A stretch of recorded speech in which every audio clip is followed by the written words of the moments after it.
member resources list is the poll observer training. Jim Womack is leading a Zoom training session for volunteers to monitor the vote on November 5th. The 2-hour session is being conducted from a Republican Party office in Lee County, North Carolina, where Womack is the Republican Party chairman. He's instructing the volunteers on how to spot what he calls nefarious activity. You're the eyes and ears. You're the people that can make sure that all the rules are being followed. With less than 2 weeks to go until voters head to the polls, election officials in North Carolina tell Reuters they're concerned about training sessions like these. They say it calls for aggressive scrutiny of the voting process, which could lead to disruptions at the polls and intimidation of voters and poll workers. Voting rights advocates say it could help lay the groundwork to overturn the election if Democrat Kamala Harris wins. Voter fraud is exceedingly rare in the United States. U.S. election security officials have said the 2020 election was, quote, the most secure in American history. Despite that, Republican presidential candidate Donald Trump falsely claims the 2020 election was stolen. Again, no long lines. Womack, who is also the CEO of the North Carolina Election Integrity Team, or EnSite, doesn't accept the evidence that election fraud is rare. The vast majority of the operations seeking to shape the election, or to, I should say, not shape, to exploit vulnerabilities in the law and to commit fraud in the election are coming from the left. There's no doubt about it. Reuters observed an October 16th training session of EnSite and obtained previously unreported transcripts from EnSite planning calls. They raised the prospect of non-citizen voting. Lee County officials are adopting new safeguards to prevent poll workers from feeling intimidated. In the 2022 midterm congressional elections, North Carolina's election board registered 21 incidents regarding poll watchers, including 12 of voter intimidation and 8 of election official intimidation. Their records do not specify who trained those poll watchers. In the primaries earlier this year, Womack followed an election worker who was transporting ballot boxes to the Board of Elections office, according to an incident report viewed by Reuters. He wasn't charged with wrongdoing and says he wanted to ensure that ballots were delivered safely. He does not view his actions as intimidation. The Democratic Party plans to field its own observers at polling places, including those in Lee County. The Republican National Committee says it has trained tens of thousands of volunteer poll watchers. It says they instruct them to call an RNC hotline to report suspected irregularities. Those who do not act within the law will be dismissed, the party says on its website. With the U.S. presidential election just a week and a half out, Democratic presidential candidate Kamala Harris and her Republican rival Donald Trump continued their respective campaign blitzes across swing states on Thursday. Harris held her largest political rally yet in the city of Clarkston in Georgia, one of 7 battleground states that will likely decide who wins the presidency on November 5th. Rock legend Bruce Springsteen, film director Spike Lee, and former President Barack Obama were among the high-profile Harris endorsers that took part. They, along with Harris, urged the crowd of some 20,000 to take advantage of early voting and to reject Trump.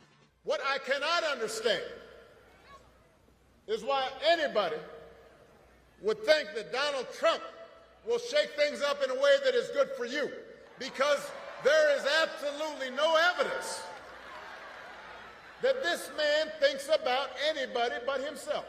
After an initial bump in the polls after launching her campaign in late July, Harris's lead has since evaporated in key swing states. The latest polls in Georgia now show Trump with a slight lead, but Harris campaign officials say they remain confident the state is still in play. Thursday's rally represented the latest attempt by her campaign to capitalize on the backing of celebrities to mobilize voters in the closing days of a tight election race. On Friday, she is set to appear with Beyoncé in Houston. Meanwhile, Trump on Thursday evening held a rally on the Arizona State University campus in Tempe, Arizona. Maricopa County, where Tempe is located, narrowly went for Biden over Trump in the 2020 election and remains one of the fiercest battlegrounds in the country. What she's done and he's done, Crooked Joe and Kamala, what a combination. Worst combination in the history of our country. Trump took shots at his customary list of targets, criticizing Biden and Harris's competence. He also made false claims about immigrants and a spike in violent crime. Studies show immigrants are not more likely to engage in criminality. And we will put these vicious and bloodthirsty criminals in jail, or we'll kick them the hell out of our country as fast as we can. More than 30 million voters have already cast their ballots as of Thursday evening, according to tracking data from the election lab at the University of Florida. More than 13 million of those votes were in person, with more than 17 million by mail-in ballot, according to the data. Feeling stressed about the upcoming election? You're not alone. An American Psychological Association poll taken earlier this year found that 65% of U.S. adults felt exhausted by politics, while 55% felt angry. You hear so much on both sides nonstop, like it's the end of democracy. Two different characters, outlook on life. It's just a crazy world. He is only focused on himself. She's a low IQ individual. This is therapist Laura Goldstein. It's stress, it's anxiety, it's fear. It can sometimes be anger or outrage. She says the election has increasingly come up during client sessions. I think one of the other big things that we're seeing a lot of is people struggling to connect because it doesn't always feel safe to talk about. You don't know what environments are a safe environment to have political conversations or to discharge some of the stress.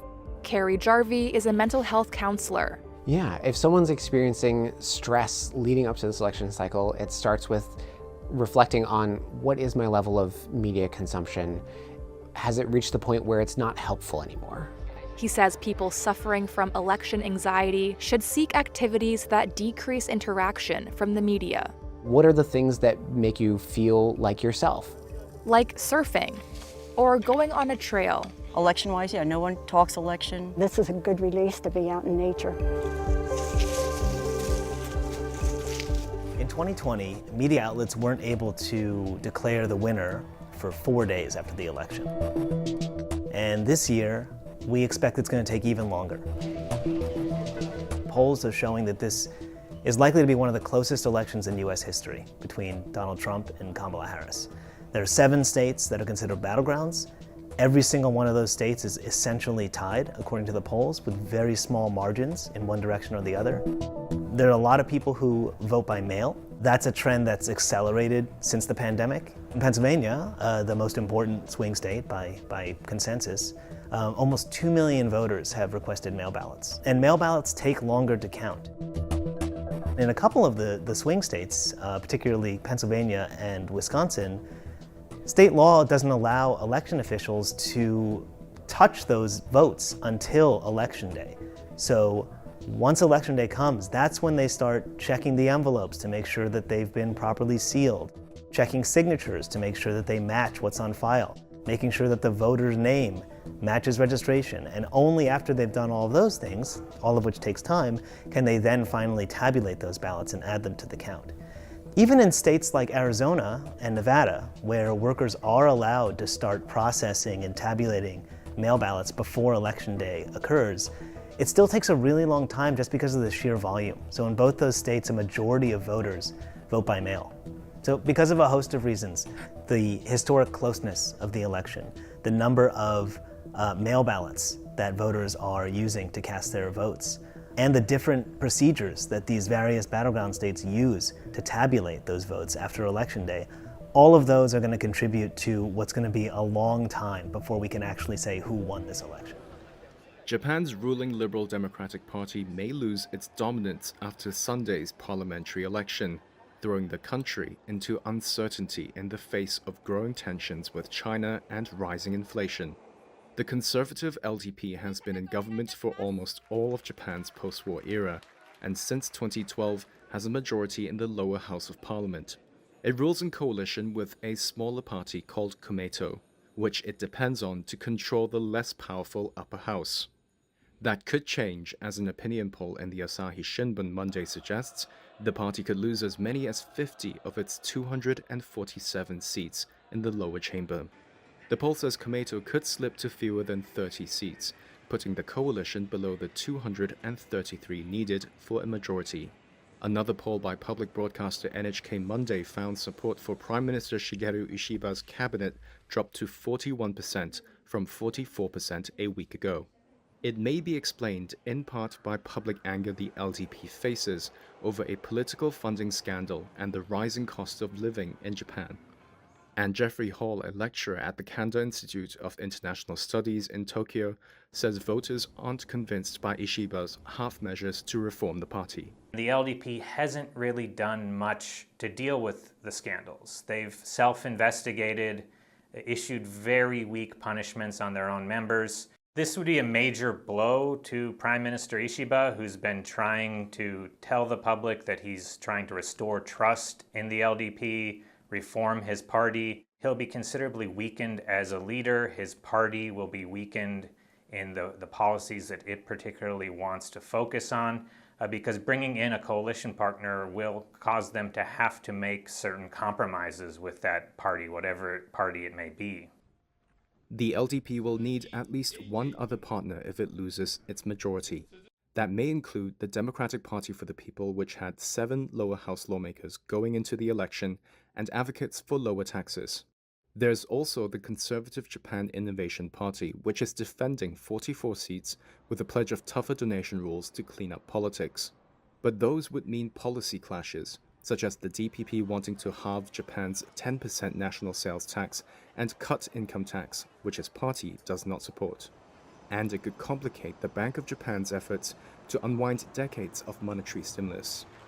While the LDP easily remains the biggest force in parliament, many votes could go to the second largest party, the opposition Constitutional Democratic Party of Japan, which once toppled the LDP in 2009.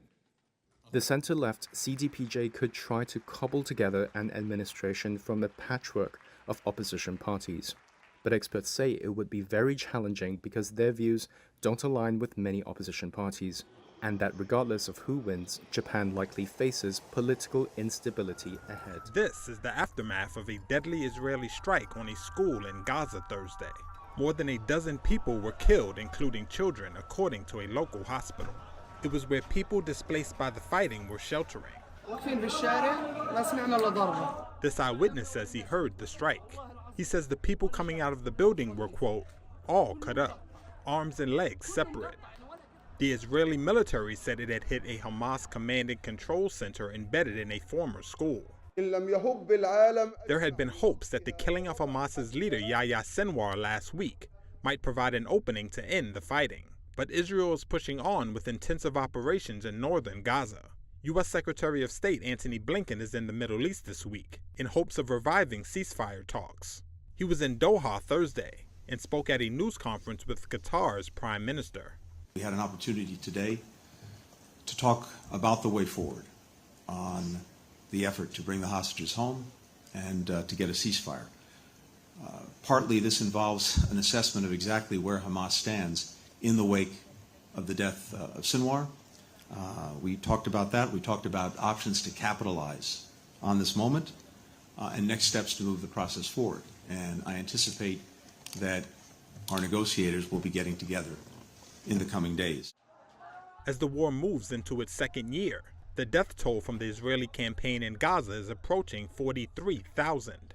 Israel launched its campaign in retaliation for the Hamas-led attack on Israel last year, which killed some 1,200 people and saw more than 250 hostages taken to Gaza.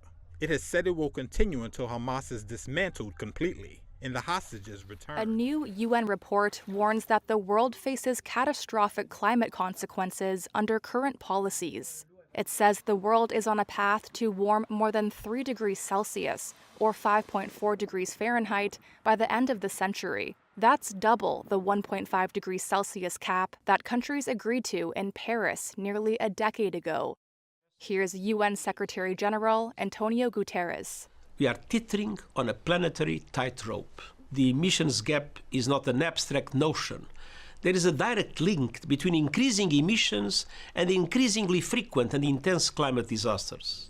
The UN's annual emissions gap report takes stock of countries' promises to tackle climate change, compared with what's needed.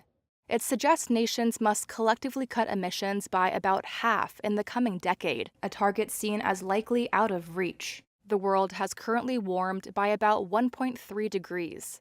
At next month's annual UN Climate Summit in Azerbaijan, countries will work to build on an agreement made last year to transition away from fossil fuels. Summit negotiations will help inform individual countries' emissions-cutting strategies, which are due in February.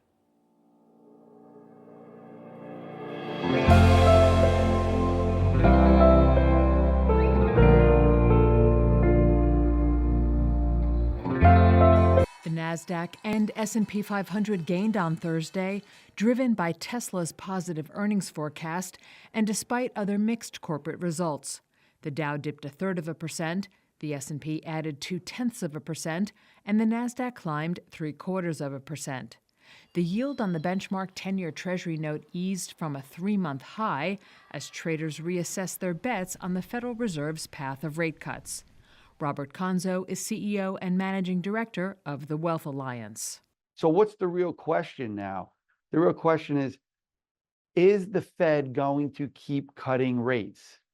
And that translates back to what is the economy doing? What are these data points going to be showing? Economy is strong. I think the Fed's going to not do the November one. And then the real question is, are they going to keep rates higher for longer? That's what the bond market is worried about.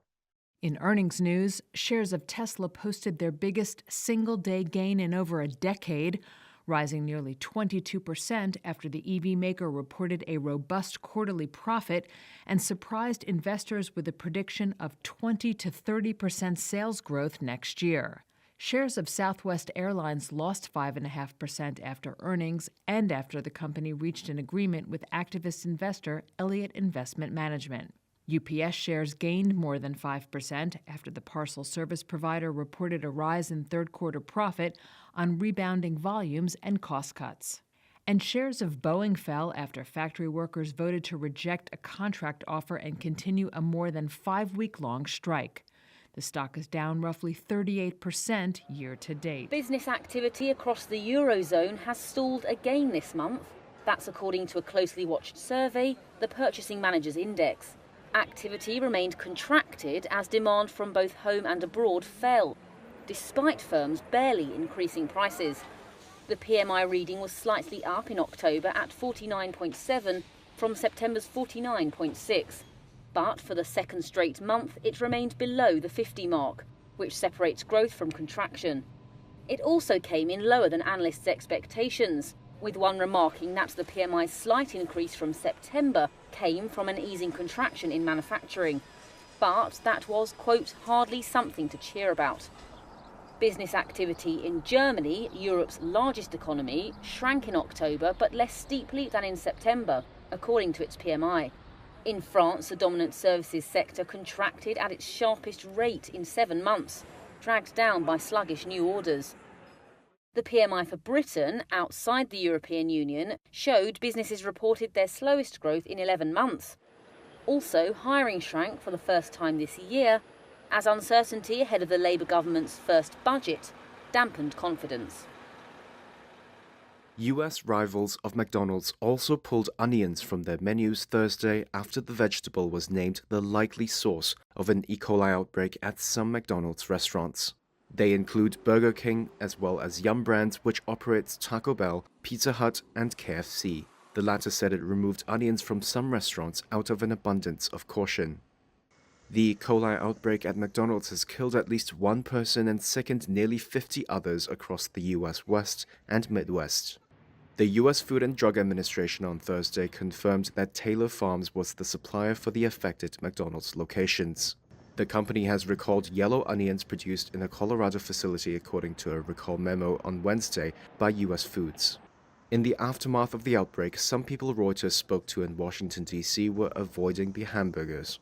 I probably would not buy a quarter pounder at this point, but again, look, I think that the corporation is out in front of it, along with U.S. authorities and agencies. So I think it will be resolved soon. Past E. coli outbreaks like those in 2015 at Chipotle Mexican Grill and in 1993 at Jack in the Box caused sales to drop at big fast food restaurants across the U.S. And Keith Warner, a professor of food science at the University of Guelph, warns there could be more cases. The incubation period for E. coli 157 is typically 10 days. And the last sort of reported case, I think was last week. So the problem is that you've got other cases that might be occurring but yet have to be linked to the outbreak. And very typically what happens is that the numbers expand. Regulators are still investigating whether McDonald's beef patties could be affected, but E. coli is killed in beef when cooked properly, whereas the McDonald's Quarter Pounder is served with raw slivered onions. McDonald's has moved quickly to try to contain the damage, with its US President Joe Erlinger on Wednesday saying it needs to rebuild trust with the public. On Wednesday, a Colorado man filed what appears to be the first lawsuit against McDonald's over the outbreak, seeking more than $50,000 in damages. This machine is building a 3D printed concrete home in Chile. The team behind it says it's Latin America's first such building. A robot printer pours layers of concrete according to a digital plan controlled by a computer in the city of Concepcion. The end result? This so-called seed house. Project director Claudia Munoz says it took 29 hours to print the walls and a couple of mornings to put them together. She's with the University of Biobío's architecture faculty, which unveiled the finished product this month. It covers an area of 325 square feet. The house is on land belonging to a private construction company, which was also involved in the project. While there's plenty left to be proven about cost and reliability, university faculty member Rodrigo Garcia says the tech is flexible. This is very revolutionary technology because it changes the traditional way of building, where plans are made, products are quoted, a large number of elements have to be purchased, and the land prepared, which is time-consuming. Garcia adds that the project has the potential to be a homegrown solution to housing. We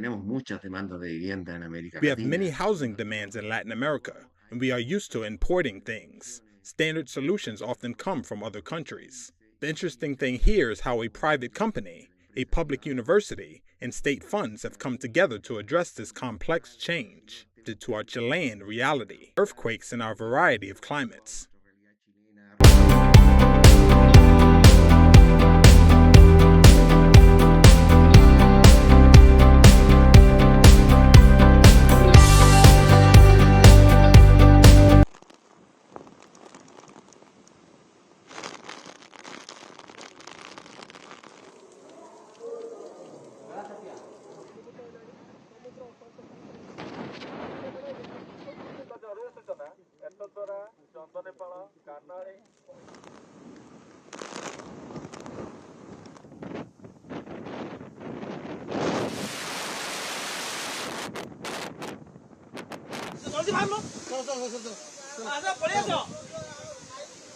We are in the process of actually evacuating the people in the vulnerable areas.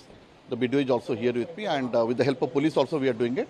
A lot of people are coming on their own, but some, people also have to be evacuated with the police because they don't want to leave their houses. But we feel that they could be vulnerable. That's it.